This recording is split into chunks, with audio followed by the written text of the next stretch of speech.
हरिः ओम्। ओम गुरुब्रह्मा गुरुर्विष्णुः गुरुर्देवो महेश्वरः गुरुसाक्षात् परं ब्रह्म तस्मै श्रीगुरवे नमः। குருச்சரணாரவிந்தாபியான் நமः. இந்த சபைக்கும் இந்த சபையில் உள்ள என் குருநாதருக்கும் நேரலையில் பார்த்து கொண்டிருக்கும் அனைத்து பெரியவர்களுக்கும் என்னுடன் பயிலும் மாணவர்களுக்கும் நமஸ்காரத்தை தெரிவித்துக் கொண்டு என் உரையை தொடங்குகிறேன்.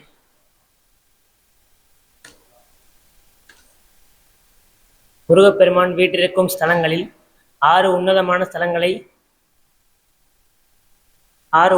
ஸ்தலங்களை பிரித்து அவற்றிற்கு அறுபடை வீடுகள் என்னும் பெயர் சூட்டியுள்ளார் நக்கீரர். அவற்றுள் தனிச்சிறப்பான மூன்றாம் படை வீடாக திகழும் பழனி கஷேத்திரத்தை பற்றி சிந்திப்போம்.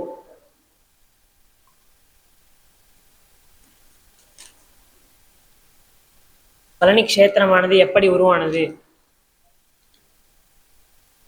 முன்னொரு காலத்தில் அகத்திய முனிவர் திருக்கைலாத்தில் இருந்த சிவகிரி சக்திகிரி ஆகிய இரண்டு மலைகளை பொதிகை மலைக்கு கொண்டு செல்ல விரும்பினார். ஆகையால் அவ்விரண்டு மலைகளையும் இடும்பனிடம் கொண்டு போக சொல்லி பொதிகை மலைக்கு அனுப்பி வைத்தார்.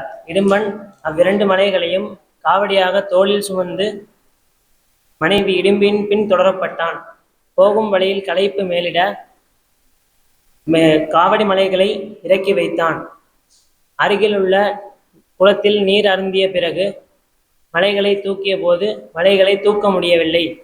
அங்கே முருகப்பெருமான் ஞானப்பழம் கிடைக்காதமையால் கோபித்து கொண்டு சிவகிரி மலையின் மீது வந்து அமர்ந்தார். மலையை தூக்க முடியவில்லை. முருகப்பெருமானை பார்த்த இடும்பனுக்கு கோபம் வந்தது. இருவருக்கும் இடையே சண்டை வந்தது. இடும்பன் இறந்தான்.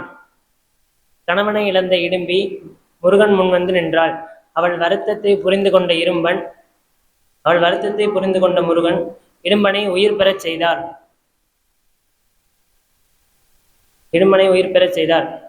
உயிர் பெற்ற இடும்பன் இரண்டு வரங்களை அவரிடம் பெற்று சென்றான். ஒன்று, தன்னை போல் காவடி எடுத்து கொண்டு வரும் அனைத்து பக்தர்களுக்கும் அருள் புரியுமாறும், இன்னொரு வரமானது, நான் உங்களுக்கு காவலாளியாக சக்திகிரி மலையை கை காமித்து அங்கே நான் இருக்கிறேன் என்றும் கூறினான். ஞான பழத்திற்காக கோபித்துக் கொண்டு திருக்கைலாயத்தை விட்டு வெளியே செல்லும் போது அம்மையாலும் அப்பையாலும் ஞான பழம் நீ என்று கூறிய காரணத்தினால் அது பழம் நீ என்றானது. அதுவே காலப்போக்கில் மருவி பழனி என்றானது. பழனியின் சிறப்புகள்: போகரால் உருவாக்கப்பட்ட நவபாஷான சிலை பழனியில் உள்ளது. நவபாஷானம் என்றால் 9 வகையான விஷங்களை அந்த காலத்திலேயே வேதியியல் மாற்றத்திற்கு உட்படுத்தி அதை அச்சில் வார்த்து அதை உருவாக்கியதே நவபாஷான சிலை ஆகும். அருணகிரிநாதர் இத்தலத்து முருகனை 65 திருப்புகளில் பாடப்பட்டுள்ளார். மலையடிவாரத்தில் திரு ஆவினன்குடி என்னும் கோயிலே 3ஆம் படை வீடாகும். அங்கே சுவாமி குழந்தை வேலாயுத பெருமானாக மயூர வாகனத்தில் அமர்ந்து பக்தர்களுக்கு அருள் பாலிக்கிறார். இதுவே ஆதி கோயிலாகும். 3ஆம் படை வீடு திருஆவினன்குடி கோவிலே. பழனியில் பஞ்சாமிர்தமும் ஒரு சிறப்பாகும். பஞ்சாமிர்தம் எப்படி உருவானது என்று பார்க்கலாம். நவபாஷான திருமேனியானது உருவாக்கிய பின்பு நவபாஷான திருமேனி அதிகப்படியான வெப்பத்தை வெளியேற்ற தொடங்கியது. அந்த வெப்பத்தை தணிப்பதற்காக அகத்தியர் பலவிதமான திரவியங்களை அதன் மேல் அபிஷேகம் செய்தார். நித்தியமும் அபிஷேகம் செய்தார். ஆனால் சூடு மிதமாகவே குறைந்ததை தவிர குறையவில்லை. அதனால் ஒரு நாள் நன்றாக யோசித்து 5 திரவியங்களை ஒன்றாக கலந்து அபிஷேகம் செய்தார். அதுவே பஞ்சாமிர்தம் ஆகும். அது என்னென்ன திரவியங்கள் என்றால் வாழைப்பழம், நெய், தேன், கரும்பு சர்க்கரை, ஏலம் ஆகும். இதுவே பஞ்சாமிர்தம் ஆகும். இதை மூலவர் இதை நவபாஷான திருமேனியில் விட்ட பின்பு மிதமாக சூடு குறைய ஆரம்பித்தது. இதே நித்தியமும் செய்த பின் சூடு அறவே தணிந்தது.